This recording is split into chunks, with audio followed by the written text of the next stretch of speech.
All right, welcome back into the podcast. Love having this guest on. He's given us great spots every time he's done it, and we've got plenty to dive into because this is an interesting season that is developing for Bears fans. One of the most, if you take away just big winning seasons like 2018, this might be the most interesting season we've had, in recent memory. He is Laurence Holmes. That's at Laurence W. Holmes on Twitter, the midday host on 670 The Score. And you can read him now in the Sun Times as well. He's a busy man, but he finds some time to join us now. Laurence, Bill Zimmerman, how are you?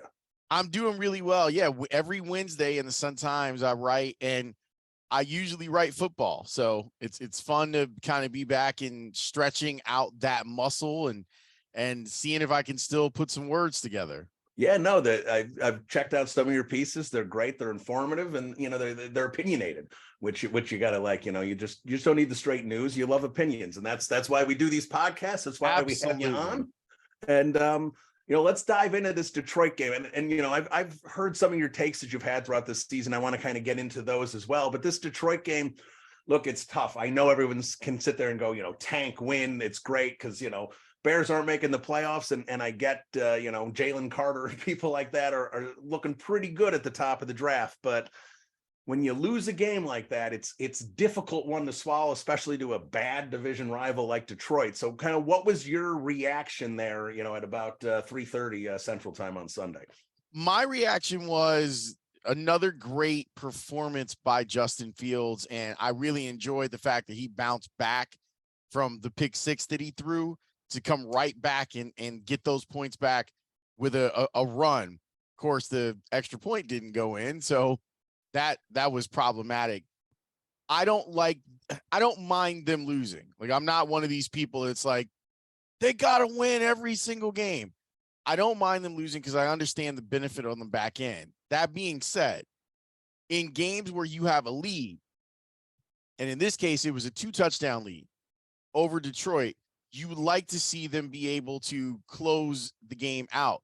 Whether we're talking about the defense making a big stop, which has not been the case this year for this Bears team, or Justin Fields just suffocating the other team's defense with offense. And it's hard to blame the offense when they score 30 points and they've been averaging 30 points in a 4-week span, which is why I don't get overly emotional about them losing. But that was a game that felt like if you were a little bit better and a little bit more mature as a team, you win that game and you don't give the Lions any life in the second half. Yeah, no, and that's the thing. And this is, this has been my consistent take for years, is that I can, look at the Bears and go, all right, this is a bad team and they need a good draft pick. But that doesn't mean that on Sundays, I'm going to be sitting there crossing my fingers that something goes wrong and the opponent wins. I'm always a guy who's going to cheer for the Bears and cheer for W's, but you can take a step back later and go, well, that was, those were positives and they still get a loss, so they'll get a better draft pick, and you can rationalize it. But with this one, and I thought that's what was more frustrating in this regard, was some of the things that this coaching staff and this regime preaches is what broke down. The mistakes, the mental mistakes, penalties that were just crippling penalties. And I think, Justin Fields aside, which we're obviously going to get into, but that's, I think, the most frustrating thing, and I'm sure was a focal point for this team, in those team meetings here coming out early part of this week, was that, this is not who this Chicago Bears team is going to be, but that's who they were on Sunday. Yeah, the hits principle, right? Like them that being what Matt Eberflus is all about. We've seen slips in that throughout the season. You had the play where in Dallas with the Micah Parsons touchdown, where no one touched Parsons while he was down. That flies in the face of the hits principle.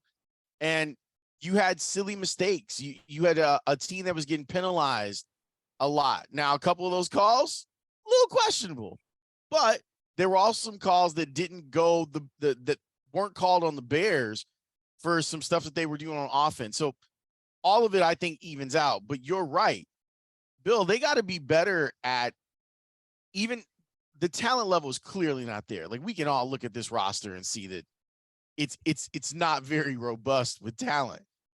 But where you can make up for that is by playing the game in a better fashion that kind of fits what Matt Eberflus is talking about when he talks about the hits principle. I think that's been one of the more disappointing things that we've seen from this Bears team this year. We get that you're going to get turned sideways on defense. You don't have Roquan Smith. You don't have Robert Quinn. They probably need 7 new guys on offense if we're being like honest.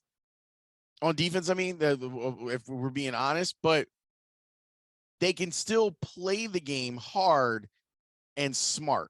And those are the things that Matt Eberflus wants to see this team do. And they just haven't been able to do that consistently enough on defense. Fields being so good and dynamic and making these incredible plays I used to work with Dan Hampton, and he used to talk about, like the success is the best deodorant. And that's what's happening. Fields has been so good that we're not talking about any of the other stuff because it's been outlandish, right, the type of things that he's accomplished over the last month. Yeah. And yeah, I mean, and let's start getting into Justin now. Cause I'm with you on a lot of what was said, and the turnover on the roster is going to be immense again, but we'll get into that. But with Fields here, before we actually get into what we're seeing on the field, as a member of the Chicago media and one that's been, opinionated, there are, and you talk about the success that Fields has, and we're not talking about other aspects of the team, but at the same time, there are some media members that are really trying to extrapolate only negatives, it seems, and focus on negatives and not just the 60-yard touchdowns, runs, and back-to-back weeks and some of this incredible play we're seeing, but we're seeing growth out of Justin Fields as well. What is it with you as a member of the media? And I know your radio partner has some choice words about that as well, about how the way Justin Fields is being covered by some in your profession.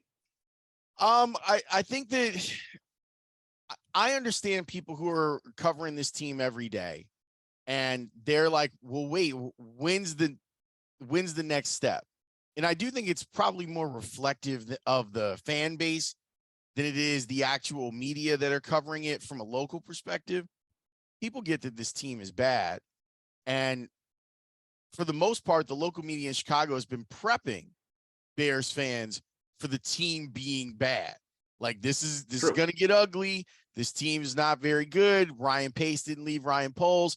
A lot of stuff inside the cupboard when it comes to this roster and its composition. So my hope is that people are not like getting tired of seeing greatness from Justin Fields.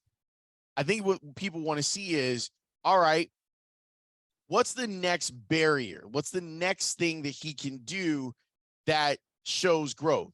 But where we are in week 11 versus where we were talking about this in week 5, it's night and day, man. It's night and day. That there were people that were already like, oh, you know what? This isn't going to work out with Justin Fields. I give the Bears a lot of credit. I give Matt Eberflus a ton of credit. That 11-day period after they were embarrassed by Washington, he went to Justin Fields and said, what do you like? What do you need? And that's a distinct difference from what we've seen from coaches before.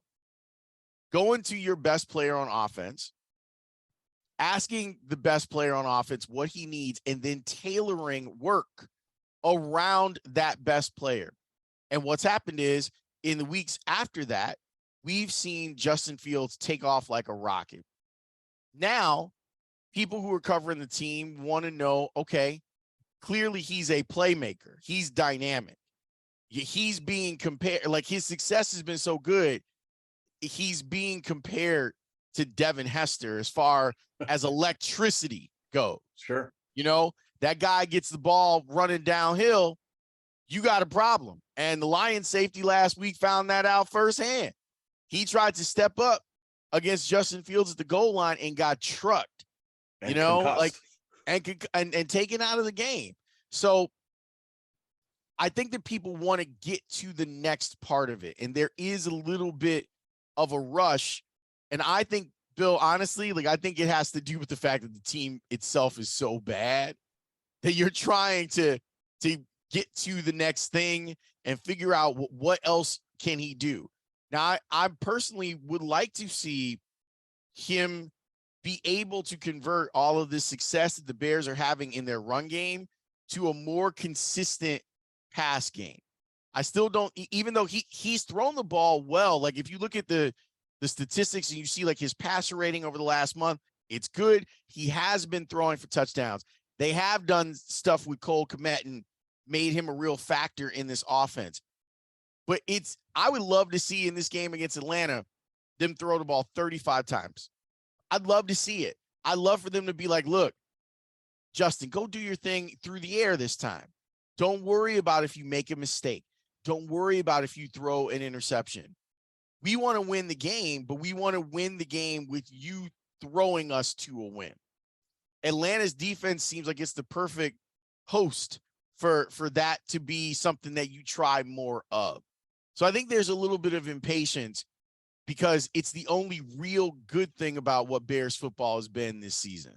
Yeah, I know. And I hear that. I hear, and you know, what you're saying about passing more with against Atlanta, that may happen. I mean, Khalil Herbert just came down recently, is going to IR, and you're not going to be able to give David Montgomery 30 carries. So maybe they, Ebner's probably not it. So they may rely on the passing game. But what I want to say about the passing game, and I put these stats together yesterday on Monday, was that, you talked about the dearth of talent on this team, and it is in several spots, including in certain spots of the offense. So I looked at numbers, and these are season-long numbers. This is not, recently, since Fields has exploded. Right. When Fields targets Kmet and Mooney, his yards per attempt is 8.3, completing 66% of his passes and a first down rate of 36%. Okay.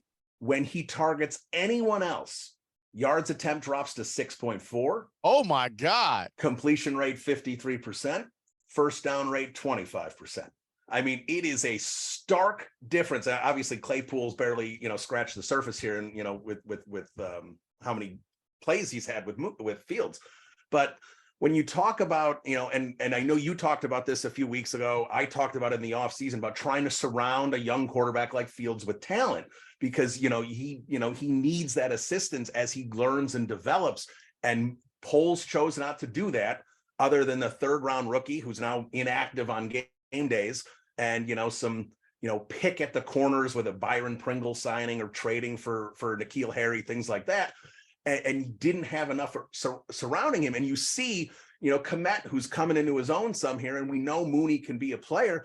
You see how much better he is when he looks their direction. So, you sit there and people say, well, he's not throwing well in the fourth quarter, and this and that, and the pick six was terrible, which we're all going to agree that pick six was a terrible decision and a terrible throw by a second-year quarterback. It's going to happen.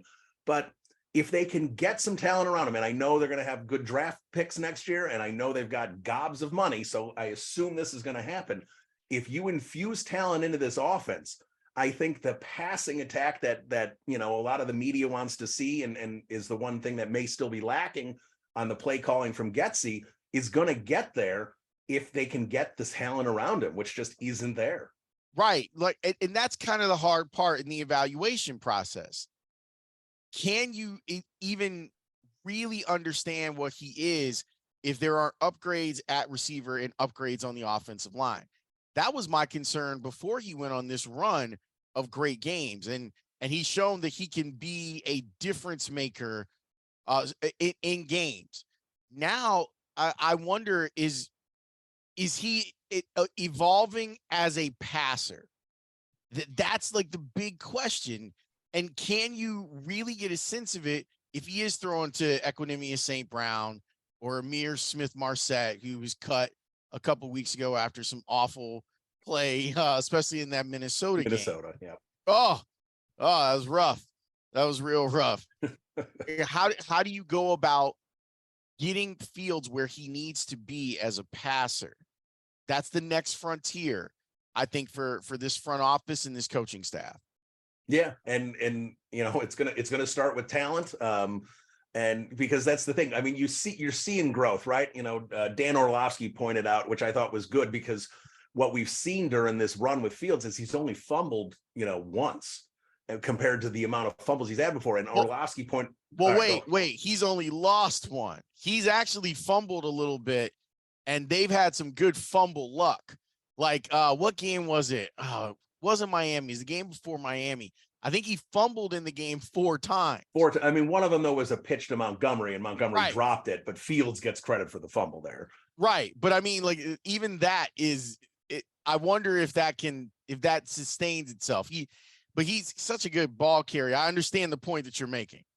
Yeah, but like Orlovsky pointed out, like Fields, when he was moving around in the pocket looking for someone buying time, weaving in and out of defenders, 2 hands on the football. Like, he's got more ball awareness in terms of, making sure it's secure, making sure it's not, being held out there like a loaf of bread. And, that has reflected well, making calls at the line and seeing he's going to have Mooney one-on-one and saying, all right, Darnell, go route, and I'm going to hit you. And it didn't, that was 2 weeks ago. He didn't complete it. He overthrew him just a touch. But those are the type of things, reading, seeing when he's got advantages against the defense. That's where I'm seeing growth as a passer. And, when St. Brown drops a ball, on 4th down, when he's trying to bring the ball down the field, and people say, well, Justin Fields couldn't get it done in the 4th quarter. I said, well, Justin Fields didn't get it done, or the offense didn't get it done. There are 2 distinct differences. But, in terms of growing Fields into next year, offensive line is definitely going to be a point that's going to be readdressed from Ryan Poles. So based on what you've seen from the offensive line this year, I think Tevin Jenkins isn't going anywhere at right guard. Hopefully his back holds up and he stays healthy.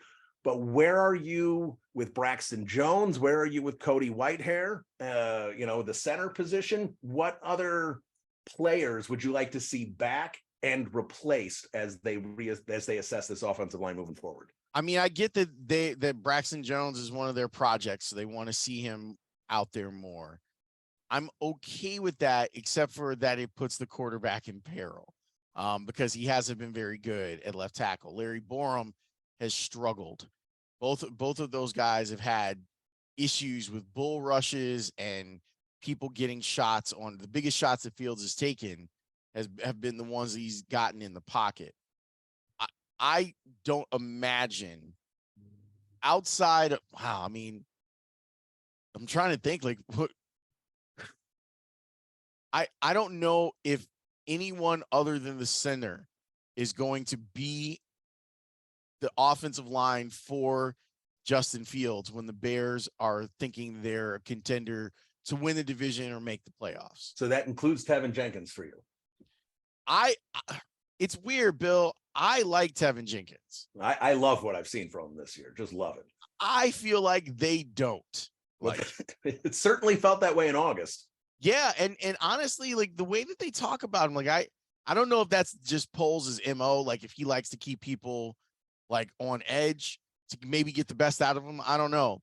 But I feel like Tevin Jenkins has worked out and that he's been their best offensive lineman. I just think that they'll probably always be looking to upgrade from him because they didn't draft him. And I don't know what happened in the spring and in the summer with him, but it doesn't feel like it was productive. And good for him for playing his way out of the doghouse. Like, I give that young man a lot of credit for understanding that the task was going to be difficult and saying, all right, yeah, I wasn't drafted at this position, but I'll work my ass off to make myself better. And I give him all sorts of credit. So I don't know, though. I think that they need to improve so much in so many places. It's going to be difficult. I mean, I don't even know if David Montgomery's on this team when they think they're good. You know, like, a definite possibility, right? Like, Darnell Mooney will be here and maybe Chase Claypool will be here. But the question I have about Claypool is Pittsburgh is in a similar situation. They have a young quarterback, and it seems like you have a really good prospect at wide receiver on one side of the ball. You would want to balance that out with another decent wide receiver on the other side. And they seem like we can do better with the second round pick than having Chase Claypool here. It's not like the Steelers make personnel mistakes. You know, like Fair. that's one of those franchises that doesn't really mess those things up. So I keep wondering, like, did the Bears pay too much for Chase Claypool, and is he in the long-term plans? I mean, I think they want him in the long-term plans. You give up a 2, you want him in the long-term plans, but Hell yeah. I do, Especially the number 2 that they gave up. right. Yeah, not the Ravens. They gave up the higher one. So That's right. I agree there. And here's what I would say about the tackles. I think if you said, all right, you have to bet your entire year's salary on one position that they are going to 100% get in free agency, I think it's a right tackle. I think that I could not see them not addressing that. I think that's going to happen.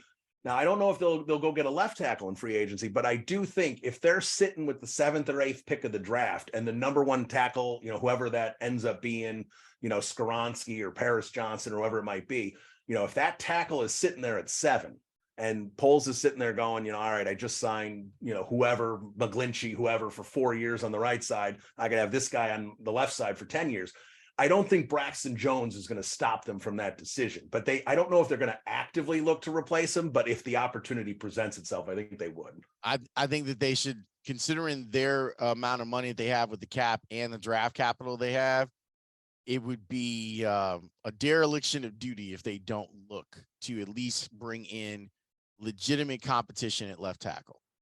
Yeah, I'm not gonna argue that point. I'm just trying to get in the head of Ryan Poles and what he's gonna do, because like you said, there's a lot of holes, and a lot of those holes are on defense. So I just want to quickly do defense before I let you go. Okay.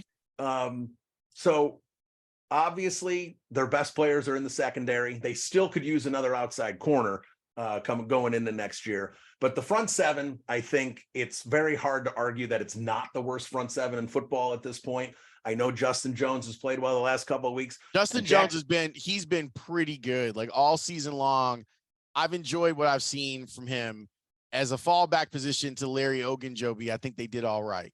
Yeah, I think they did all right there. But look, they need edge guys. They need a dynamic 3 tech. They need linebacker help. So what I'll ask you here is, kind of your thoughts on how the secondary is played overall.